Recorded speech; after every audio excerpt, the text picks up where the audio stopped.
I think the government at the highest levels has to clarify, counter these so-called claims, because Pakistan is almost a failed state.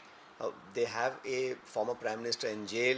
The ISI and the deep state and the army control most of the decisions that Pakistan takes. It's a coalition government, a weak government, which has no credibility, because a few hours after the announcement of ceasefire, there was heavy shelling on the borders. So what credibility do they have as a state to ensure in future there will be no violation of ceasefire, or they will not use the funds given by the IMF or other monies that Americans have promised in forms of expanded trade, that money will not be used to fund further terror organizations. So I think this hyphenation is something that we had left behind long ago.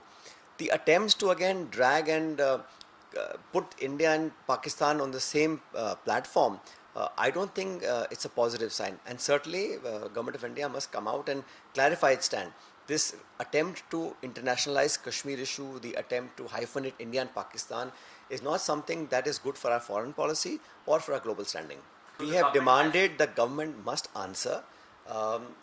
We have requested for a special session of parliament so that all these things can be put on record, and there is no greater platform than the Indian parliament to unanimously speak out against terrorism, against Pak-sponsored terrorism, and the fact that POK is part of India. We must reinstate that.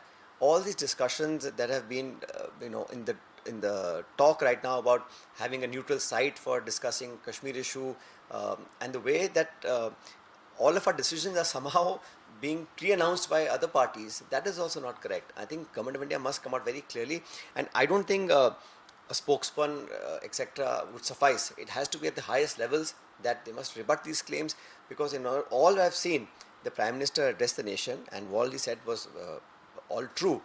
But he didn't once counter the US President. He didn't once say that he's not speaking the truth, and that the ceasefire was done on what conditions, because I personally don't feel that the Pakistan state has the credibility to give such assurances.